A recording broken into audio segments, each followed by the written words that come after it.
Episode 85. Today we recap PiratesFest, recent acquisitions, and the international free agent signings. You're listening to the Bucko Banter podcast, brought to you by the Just Baseball Media Network. Cue the music. Rockin' 101, she compliment my taste. Whiskey in my lemonade, cause I like the way it tastes. Best seats at the Pirates game, they let me run the base. Yeah, my time is like my money, cause I can't afford to waste.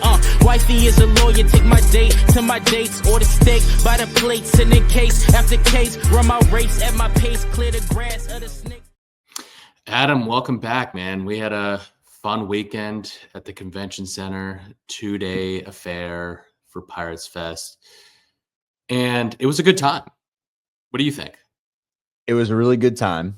I'll address some issues in this conversation as we go along, but overall, I had a blast. It is a reminder that I am getting older because it was rough. Yeah, dude, my legs hurt. I need to start wearing like better shoes with better support, sitting down, taking breaks. I don't know how we did it last year, going to all those games, just standing up the entire time. I was struggling the whole weekend.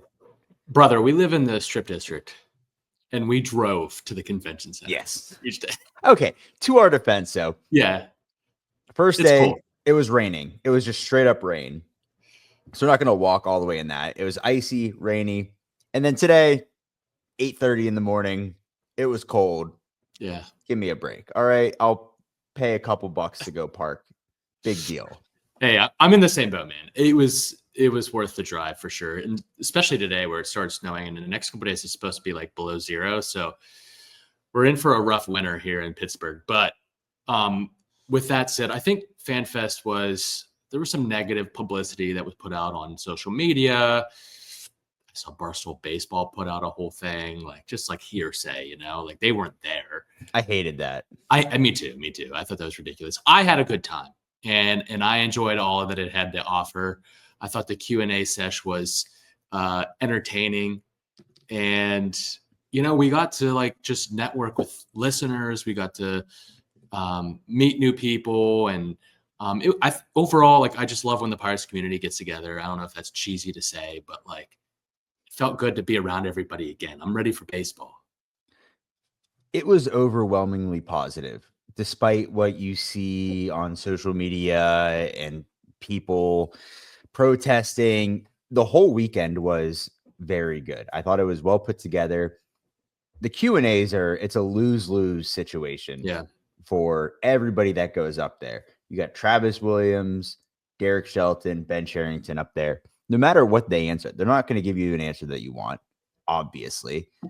And they act like it's like, oh, you have this behind the scenes access. This is your chance to ask the hard hitting questions, the one that they give the beat reporters all this crap about, and then you get the opportunity to do that, and then you don't get the response that you want, and you kind of get a little bit of a taste of what it's like.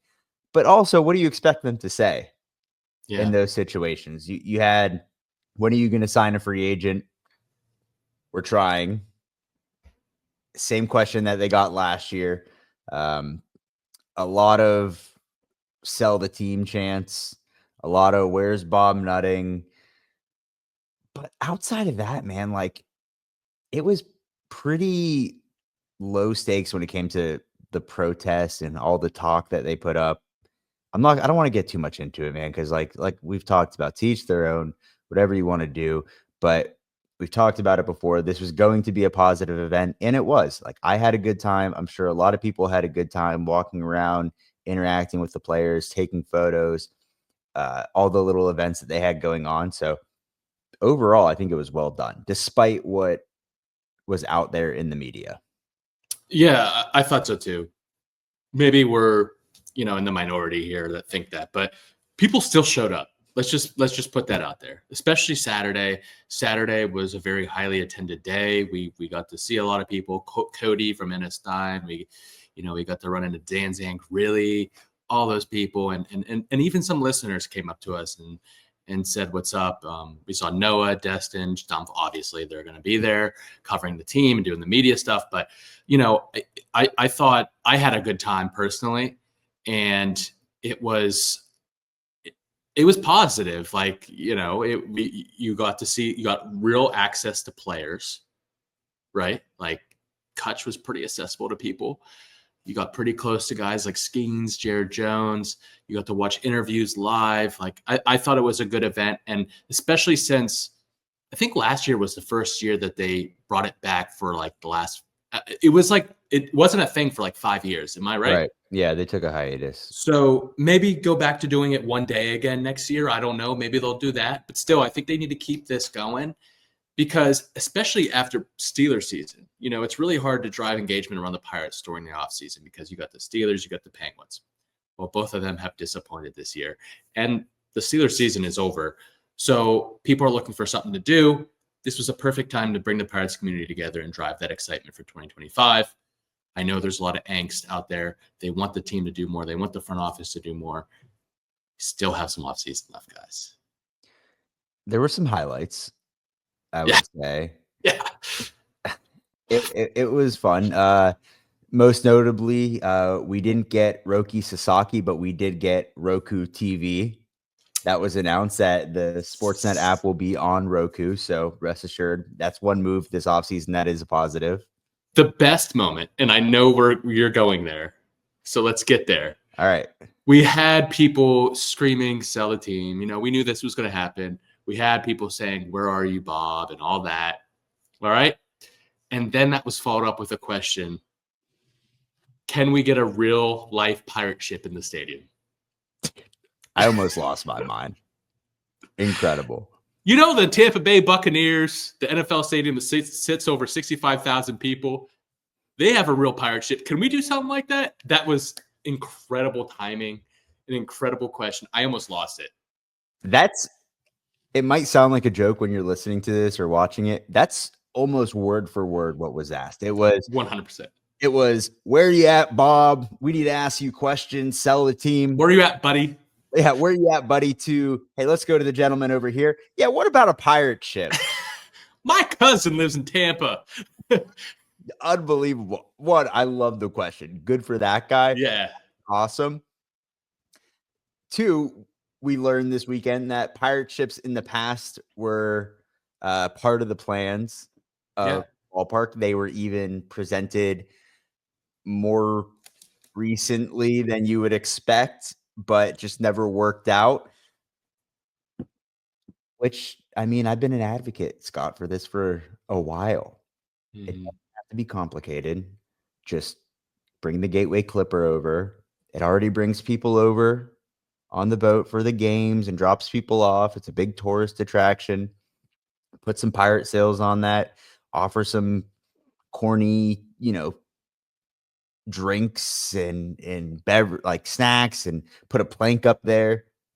We're all set, man. I'm driving revenue for this team. Yeah, we should be on the marketing team, honestly. Like this is $1 million idea here. And I don't know, man. It was a good time. I enjoyed it. It was funny. I will say this on a serious note. I thought the best question was a guy asked, we're signing guys in these unknown places like Uganda. Are there thoughts about opening a African academy? Which, the Dodgers have taken over Japan, the Asian market. Is there an untapped market out there that is not known for baseball yet? Can the Pirates exploit that? I thought it was a cool question. I thought it was, and Ben's answer, there's a guy that is their, I think, European, African cross-checker or whatever who married a woman from Germany and he lives over there, I think.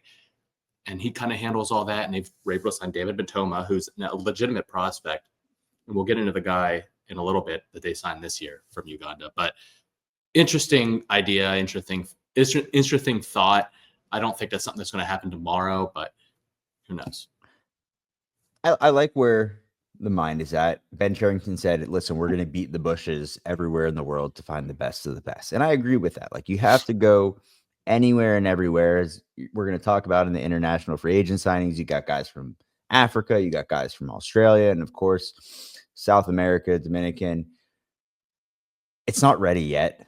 No. Africa for an entire academy. We had 2 out of the last 3 years, we've gotten a guy from Uganda. That's awesome. Good for our scouting department if you can develop guys like that and find hidden talent.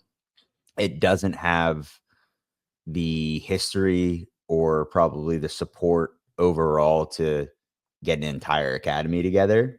That's why you get scouts out there and then you bring them over to the Dominican League and then work them through your system. But hey, maybe eventually that baseball keeps progressing in the direction that it is. We have a ton of growth and it finds its way into Africa and not just in Uganda. I think there is a South Sudan also I had did a see that. signing as well. So the game is growing. That's all good news.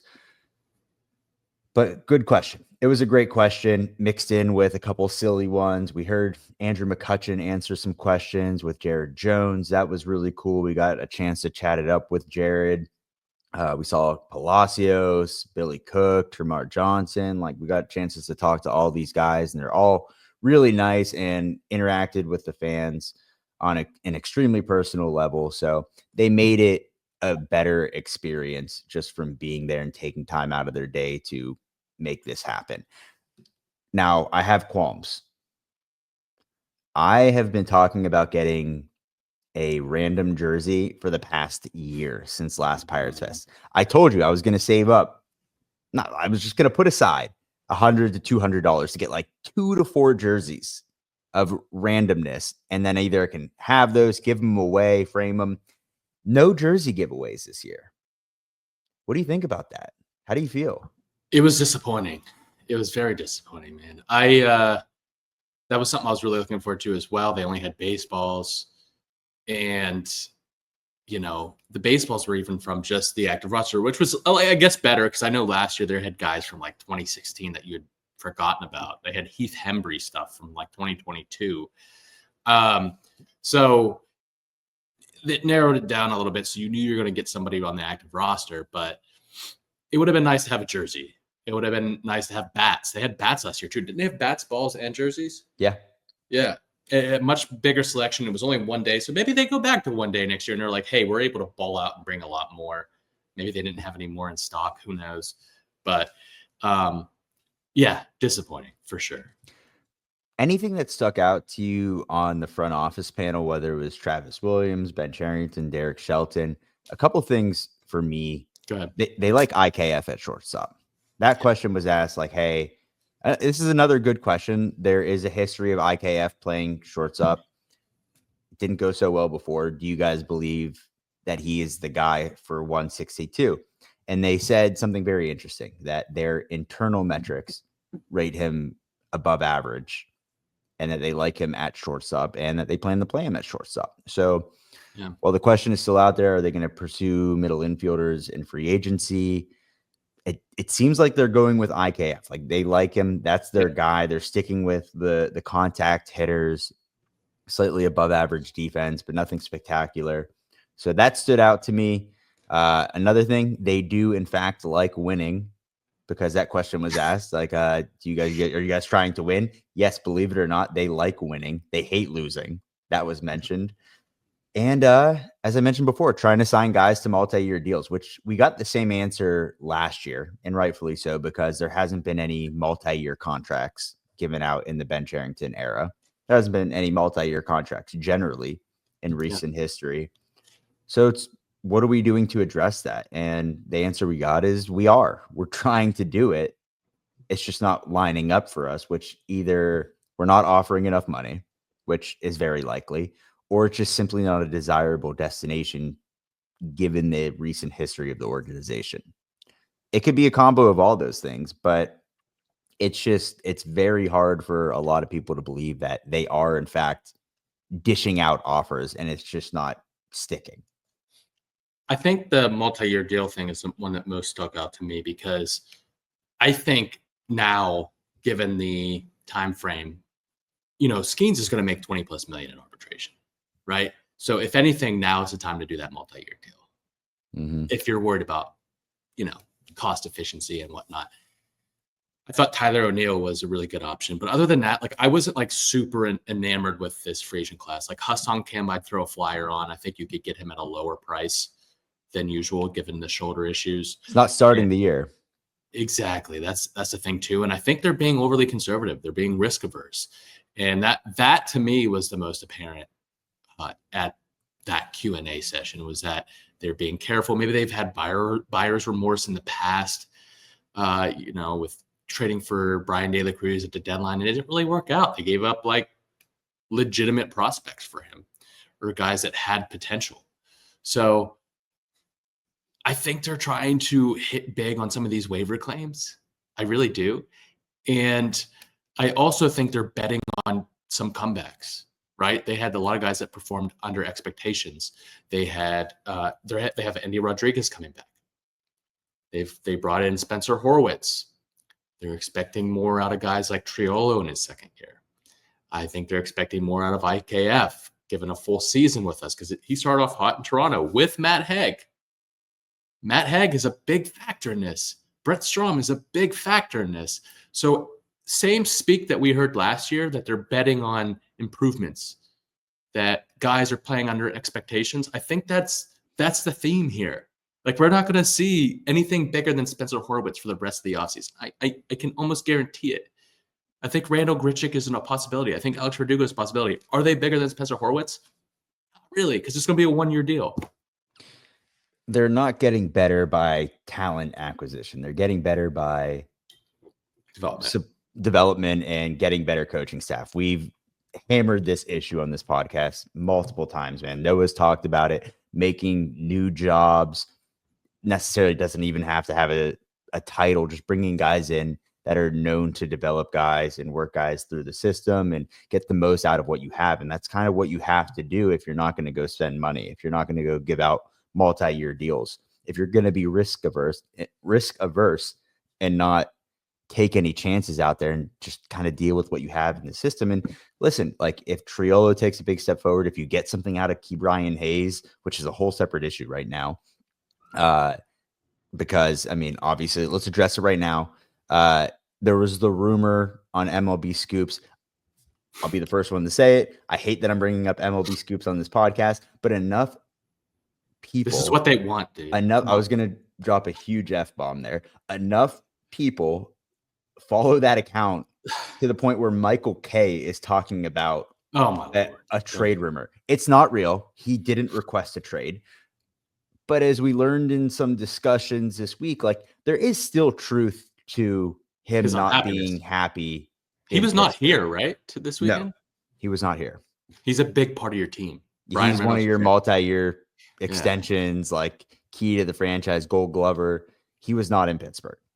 There's clearly that something is wrong there. Do we want to see Ke'Bryan Hayes have success? Obviously, the talent is there, but it's concerning. So, I mean, like, you're still trying to work around these guys and get things going, but it's going to be done through development. It's going to be done through coaching staff. It's going to be done through advanced analytics and scouting, but it's not going to be done through free agency. Yeah, 100%, man. It's not going to be done through free agency. And that rumor, while believable, I don't think it's true. Michael K obviously got like sent-told, if you will, on Twitter, but it's a problem. I think they're definitely going to have to develop.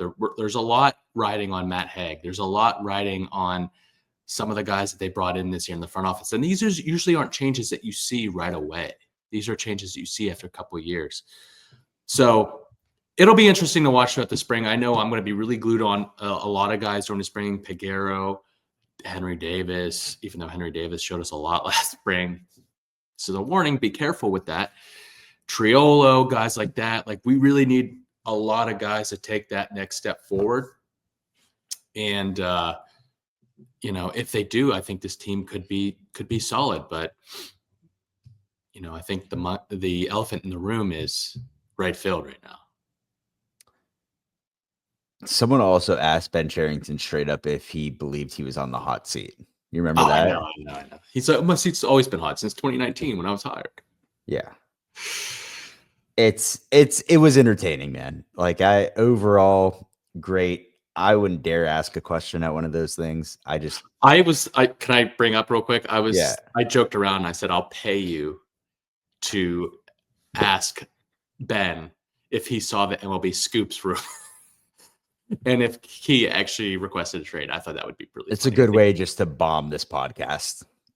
We would be done. It would be short-term clicks for long-term, like just death of the brand. Yeah. And that's not what we want. We want to be around this team for a while. We want to bring positivity around the Pirates. And this is all, we have a lot of bits. We like to joke around. We like to have fun with it, but we do love this team. We do love this city. We want to drive, engagement around a team that doesn't have a lot of engagement. Sure. And, part of that's educating what's going on around the system, how they're going about their business, and obviously our opinions. But I get the frustration. I get it. There was some moves made. Scott, let's get through those real quick because I don't think it's worth spending too much time on. The Pirates made a trade with, guess who? The Boston Red Sox.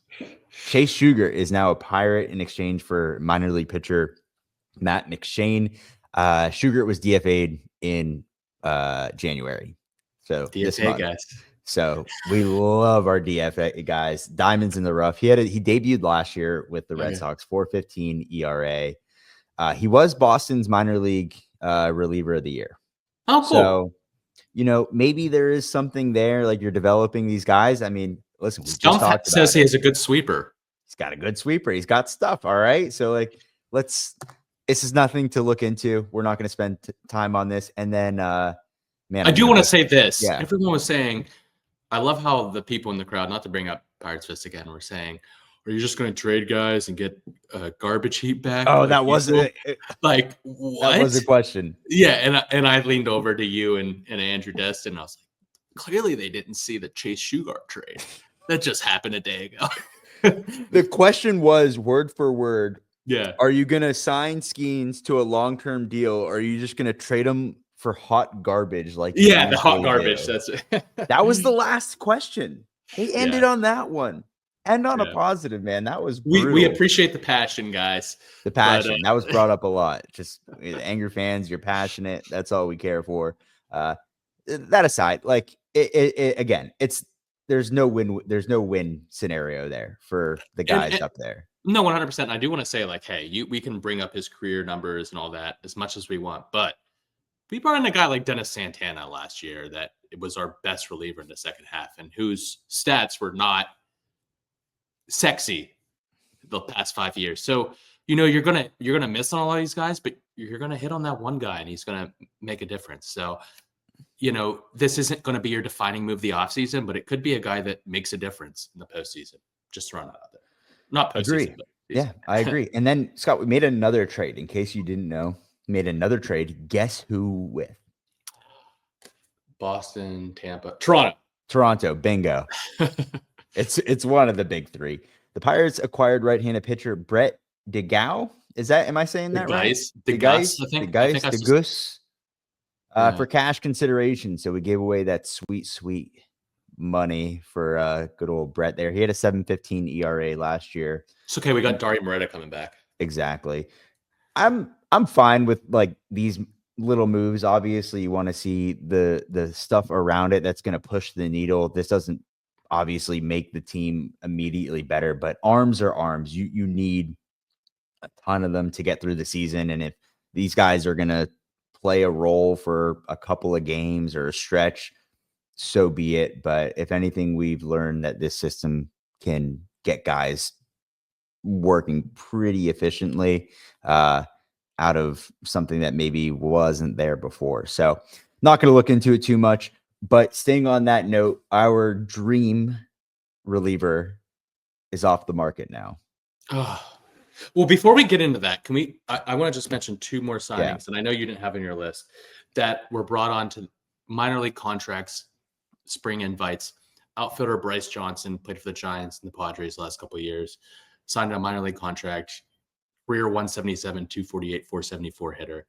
He's more of like a light hitting, fast running fourth outfielder, if you will. He played quite a bit for the Padres last year. And then DJ Stewart, Florida State guy. Yeah. You guys are both Knowles.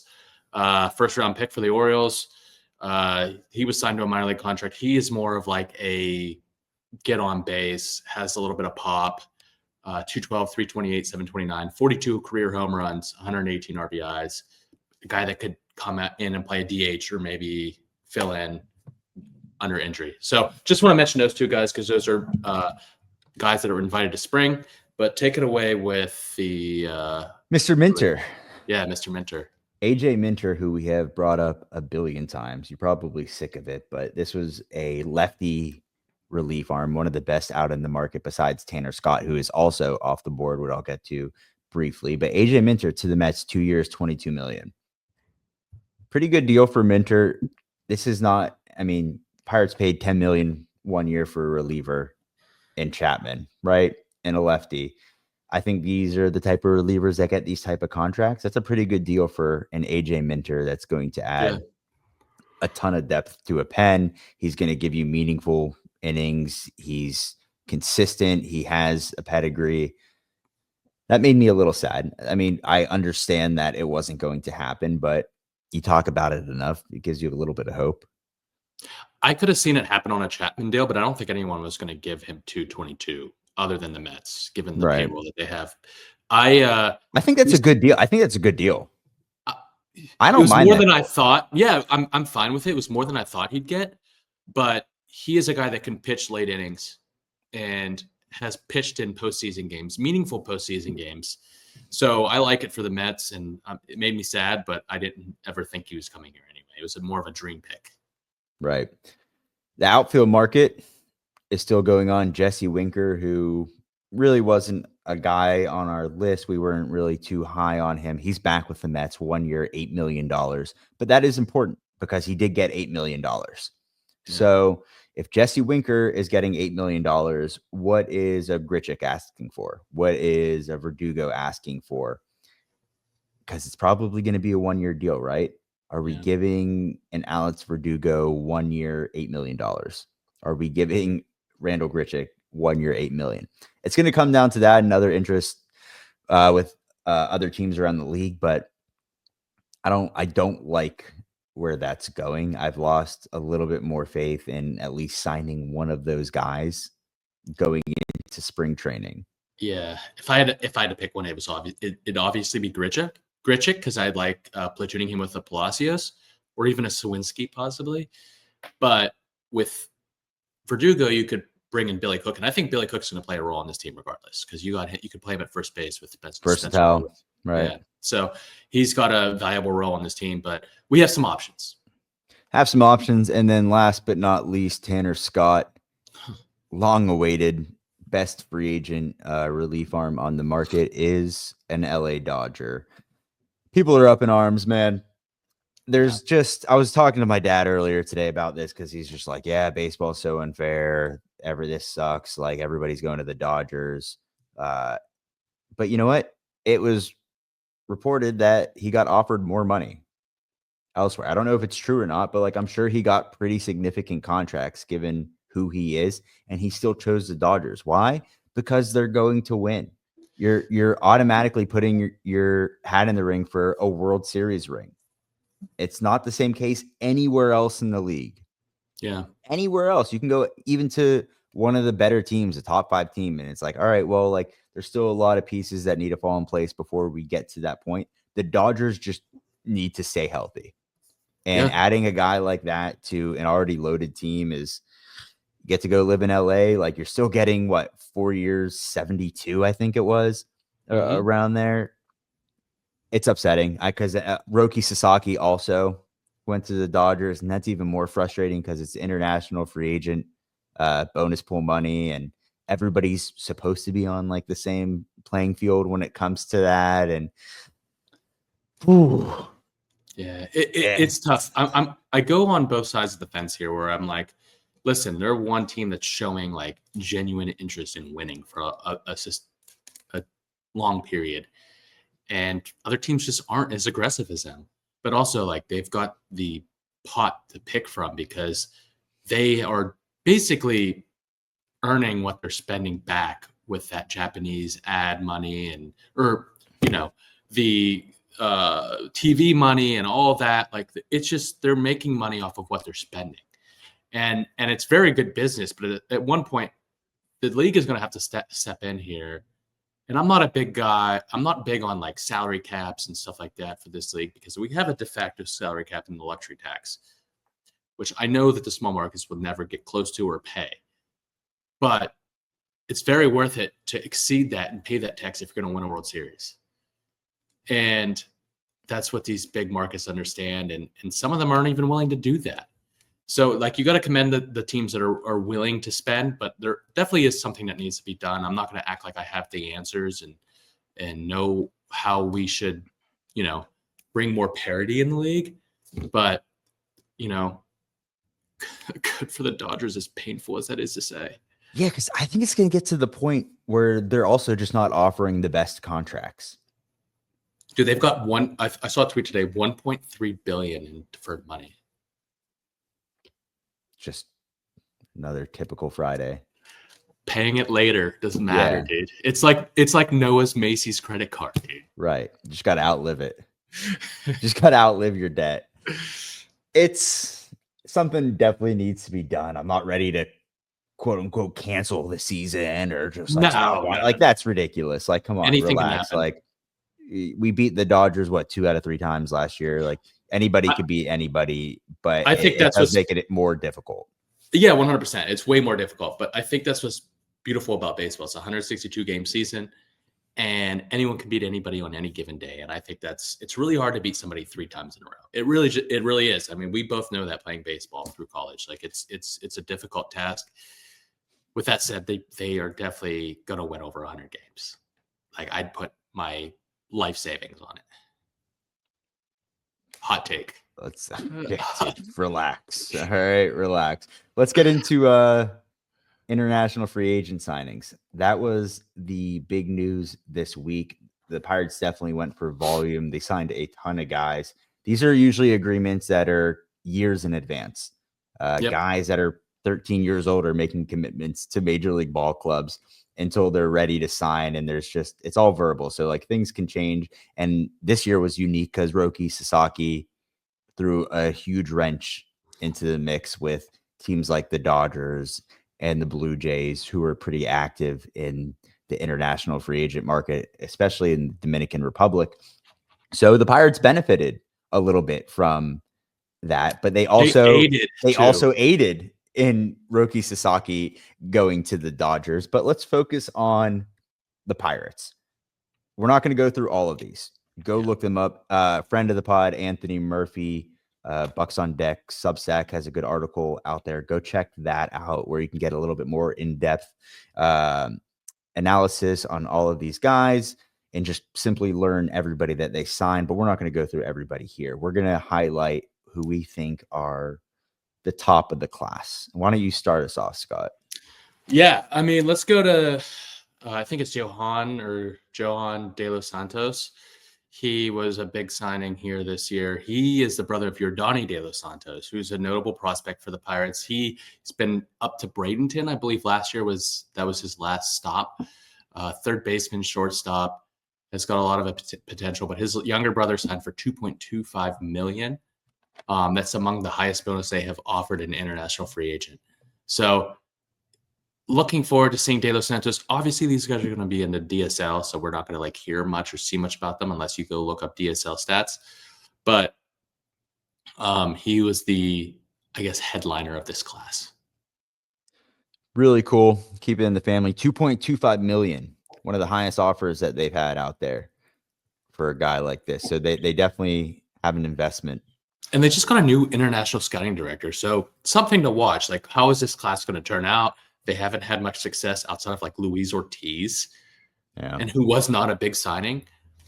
So something that we're definitely going to be paying attention to as the DSL season goes. And the next, you're not going to be able to judge this class for another couple of years, but you know what I mean. My next one, Darryl Morel, who was part of the Dodgers commitments, who we took away from them. I think he was committed to them years ago. And then, of course, Roki Sasaki comes along. So the Pirates benefit from that. Really nice swing from the left side, has a lot of power, good hinges, 6'5" shortstop. Signed him for 1.8 million. This is definitely a project, a lot of raw talent. I actually love the swing as he is he's like 16 years old right now, but there's a ton of potential there.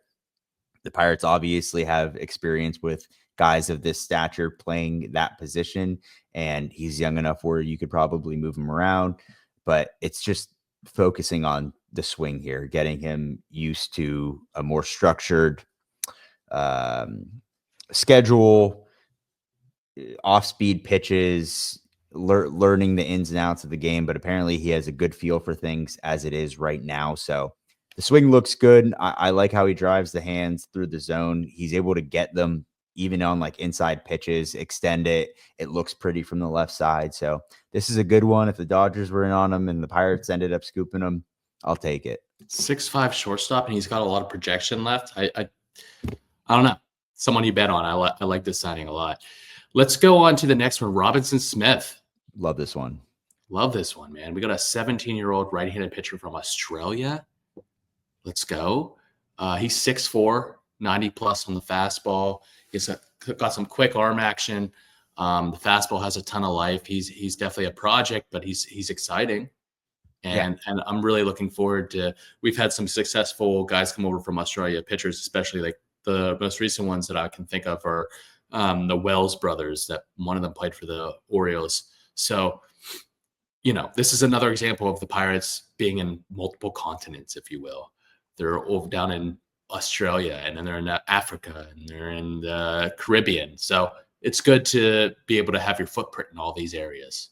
Yeah, go to this kid's Instagram and watch his bullpens. The ball flies out of the hand, man. Like I actually like audibly was like, whoa. Yeah. It really impressed me, and there's a lot to work with there. 6'4", like you mentioned. He sits low to mid 90s already as a 17-year-old kid. So once they get the mechanics down and start developing this guy, like I actually love this one. Like I think this is a really, really good pick. I'm excited. And they're going to be able to mold him in the ways that they do. I don't know if he's going to start in the Dominican or if they're. I'm not sure. Maybe the complex, right? The complex league. Either way, man. Like the arm is fast. Like I hope, like maybe he gets a little bit more extension with that big build. Work at the top of the zone. The velo is probably going to increase if he stays healthy.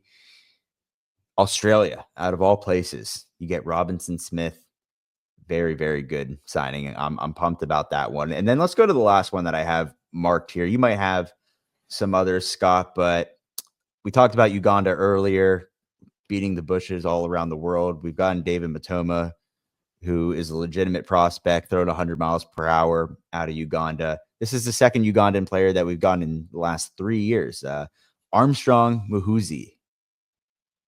I think he is a middle infielder, outfielder, but has potential to go on the mound with a lot of live arm action. Watched a couple videos of him taking ground balls in a less than ideal field, and he looked pretty smooth for undeveloped guy that doesn't have a lot of structure. So again, these are projects. You're not going to see them for a long time, but it's notable when you're picking guys from Uganda and you've had recent success with them down in the Dominican League and then through the FCL. So he's going to start in the Dominican League, I believe, just like Matoma did. I think Ben said as much at the Q&A. I think he mentioned Mahuzi. He did. Exactly. So a lot of dream on, man. That's basically what this is. They're going to sign a ton of guys. This is how you stack your system up. This is how you find the best of the best around the world. It's basically a roll of the dice, right? And you see what you got in guys like Robinson Smith and Johan De Los Santos and Daryl Morrell, but you're not going to see much from them, 5-6 years, maybe even more with some of these guys because they're so young, but something to talk about, right? Something to talk about for sure, man. I'm excited for all of these guys that we named, especially Robinson Smith, and just to see them take 2 guys from Uganda and the fact that they could be the first team to develop African players to get to the big leagues. Gif Najab, you remember him?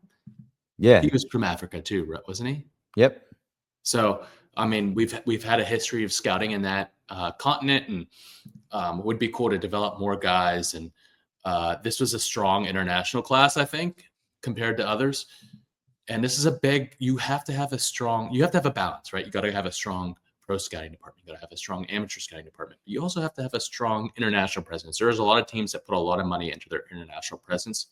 That's where a lot of your diamonds in the rough come from. That's where a lot of your high projection guys, you're signing guys at 16 years old. It's really hard to determine the outcome of a 16-year-old ball player, especially a guy that's playing in these conditions. But, these guys will be fun to watch come up through the system. I'm excited about this class. I think this is a bright spot of this offseason. Absolutely, man. I think that's enough for today, right? This has been an exhausting weekend. We apologize if maybe this is a little bit more of a laid back episode. It's definitely shorter than what we usually do, but I think, we got through what is there. I'll just speak for myself. I'm tired, man. Like I got to prep for the weekend or for the season. I got to prep. Spring training is going to be spring training for us. We got to get back in the groove of things, but really nice just to see all the Pirates fans out there. Like, all jokes aside, like I'm amped up about it. It was like I said, overwhelmingly positive. It was a solid event. People are happy. The kids are having fun. They're meeting the players. People are getting photos, autographs, good Q&As. So I was looking forward to it for a long time, and it didn't disappoint me. Yeah, same, man. I second all that. I thought it was a positive event for the most part, and I had a good time. It was great to be amongst the Pirates community, and I'm really excited for what's to come. We've got pitchers and catchers reporting in less than a month. We've got spring training. We've got the Pirates season just coming pretty quickly. So I'm ready for baseball. I know you are too. Let's get into it. If you haven't already, go check out the Connor Griffin interview, episode 84 on our feed. Unbelievable interview. I loved every second of that. We really got into mechanics of his swing, his workload, where he expects to be this season, shortstop, outfield.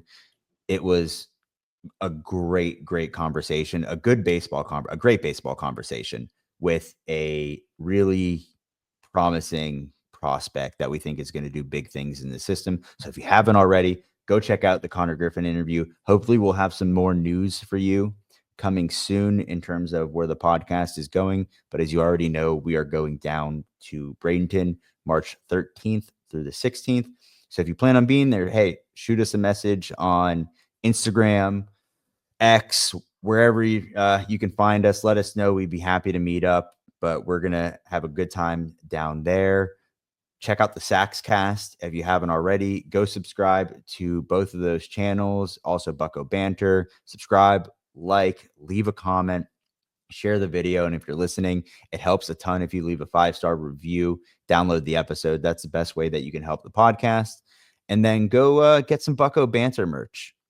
Not too late. We got some really cool stuff on the store. We appreciate all the help. Special shout out to Tyler and Caroline for their Absolutely. Generous support this weekend and helping us out. We can't Platinum Key. Yeah, Platinum Key as well. It was really good to see all the Pirates Twitter out there and more. So until next time, raise it. Raise it. Rockin' 101, she compliment my taste. Whiskey in my lemonade, cause I like the way it tastes. Best seats at the Pirates game, they let me run the base. Yeah, my time is like my money, cause I can't afford to waste. Wifey is a lawyer, take my date to my dates, or the steak by the plates.